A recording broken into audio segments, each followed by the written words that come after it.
باغی گروہ سے مراد کیا ہے؟ وہ جو سامنے آ رہا ہے بغاوت کے نام پر، جو خلیفہ راشد کو نہیں مان رہا، یا پھر اس کے اندر بھی ایک گروہ موجود ہے جیسے کہ مفتی صاحب نے فرمایا؟ یہ اس کی وضاحت ابتدا حضرت عثمان کے زمانے سے ہو گئی تھی، باقاعدہ انہوں نے بغاوت کی تھی، دیکھیے بغاوت کر ہی کیا تھے۔ مفتی صاحب کی بات تجزیاتی طور پہ بہت عمدہ ہے کہ ہمیں اس جو خاص طور پہ خوارج کی داغ بیل تو ڈل گئی تھی اسی وقت سے، کہ جب سے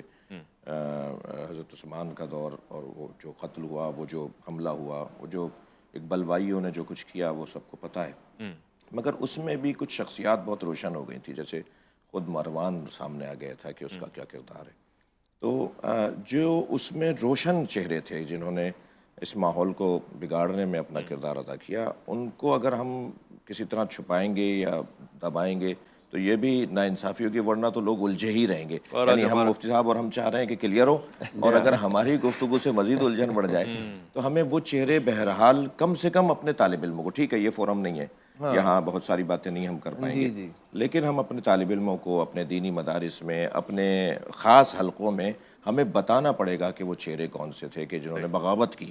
مثلا اگر مولا علی کی خلافت کو تسلیم نہ کرنے والی ایک لسٹ بنے گی، جنہوں نے کہا ہم نہیں مانتے، مولا علی نے اگر معزول کیا گورنری سے اور وہ معزول نہیں ہوئے اور اس کے بدلے میں وہ لشکر لے کر آ گئے، تو ہم کیسے کہہ سکتے ہیں کہ وہ باغی نہیں تھے؟ ٹھیک ہے، تو باغیوں کی اگر جو روشن چہرے ہیں، ہمیں انہیں بہرحال ذہن میں بھی رکھنا ہوگا، اور خاص فورموں پہ، کیونکہ ہر جگہ نہیں ہو سکتی بات، مسائل ہو جائیں گے،